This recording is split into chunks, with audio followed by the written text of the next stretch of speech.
Republicans to the House. And Matt Schlapp. He's the chairman of the American Conservative Union and the former White House political director under President George W. Bush.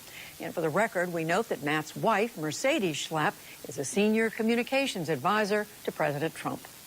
And we welcome both of you back to the NewsHour. Tom Davis, I'm going to start with you. What happened in Alabama? The candidate, the president, the Republican establishment was backing, lost to Roy Moore, who may be the most conservative candidate to run for a Senate seat in this modern era. He's certainly an exotic candidate, but there were some Alabama characteristics to this race, I think, that were peculiar to Alabama. The way that Senator Strange was appointed by a governor who they felt he under-investigated, I think that blew up on him. I think a Luther Strange run, basically not as the incumbent and appointed by that governor, you might have had a different result. I wouldn't read too much into this election. What do you mean? I think that this was Alabama-centric dynamic in this race that defeated Strange, who was appointed by a governor who ended up resigning. Matt Schlapp, do you agree with that, that it may not have a wider meaning? And what do you think it means for the general election there? Well, to continue this full disclosure, I also have to let you know that Tom Davis's son used to work for me, so I don't know what's going on here. But who's a great young man. But I think that this election in Alabama actually is indicative of a very big trend that's going on within Republican politics. I agree with Tom completely that there are reasons why this election went the way it did, and it did have to do with what was seen as a corrupt bargain about the former governor and the fact that Strange was an appointed candidate, and then he got so imprinted with the leadership in the Senate. None of those things were positive. I think the big trend we have to understand is that Republicans, it's not that ideological. It's not really moderate versus conservative right now. Republicans out there in the country, they are just so frustrated that on the big central issues, they don't see Republican majorities in the House and the Senate fulfilling the promises, starting, number one, with Obamacare. And they got to get taxes done. If they stub their toe on that, we are going to be in a very, very bad situation as a party, because it's going to look like we're not delivering on the promises we've made. Well, how big a setback, number one, Tom Davis, is this for the president, for Mitch McConnell?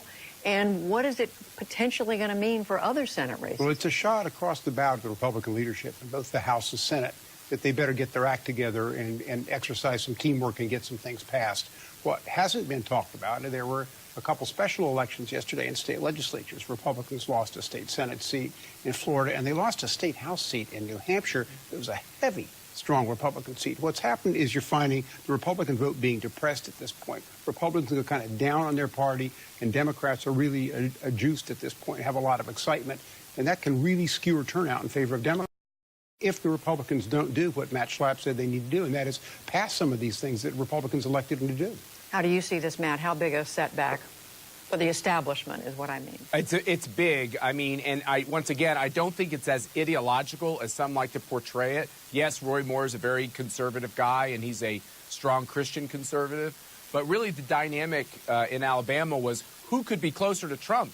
Both Luther Strange and Judge Moore, they were running as each one was running as the Trump candidate, even though Trump endorsed Luther Strange. So that's not really the dynamic here. The dynamic that's problematic across this country is that if the Republican majority is seen as failing to deliver, we're going to have more losses. And I agree with what Tom is saying, which is I really think this is a critical moment for the Republican Party. They assume that all these Republicans across the country are going to stand with them even when things are tough, but they will not if they see us unable. Think about this, Judy.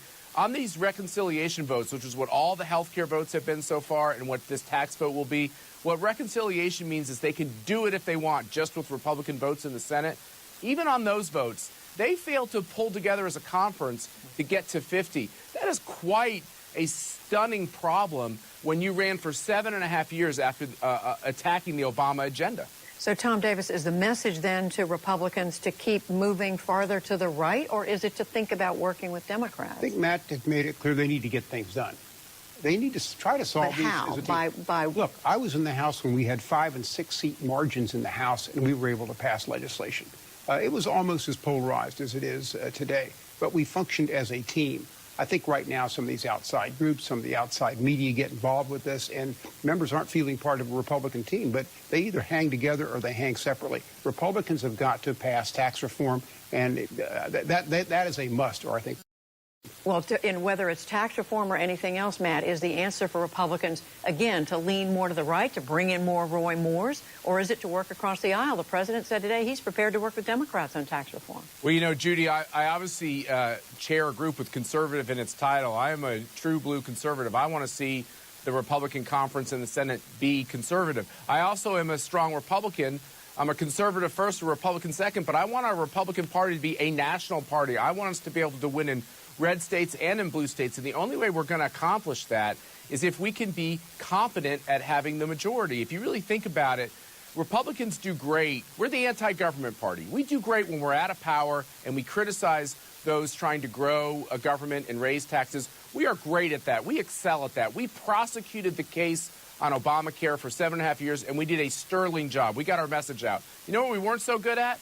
Coming up with what our alternative was. And that is the moment we are in now. We have to talk about our alternatives, and we have to be able to show that at least on these Republican votes, that we all stand together on it. Think about this. Well, we actually can't stand together even on replacing Obamacare. That's quite a stunning statement. So is the answer, Tom Davis, to elect more Roy Moores to the Senate? No, look, the answer is the wake-up call for Republicans is they need to work together as a team to get these passed. If not, they're going to have to work with Democrats, and that's going to make some Republicans very unhappy. But Roy Moore, coming in is somebody who likes to go his own way. I think Roy Moore will be part of the team on issues like tax reform. Right. I don't see him going off the reservation, the problem, on those kind of issues. But the Senate's full of cats. It's like herding cats, and they've just added another cat to the bag to herd. But I think Roy Moore will be supportive of the president on most of these issues. Yeah, I agree, Judy. I want to answer your question, which is the fact is Alabama is a conservative state.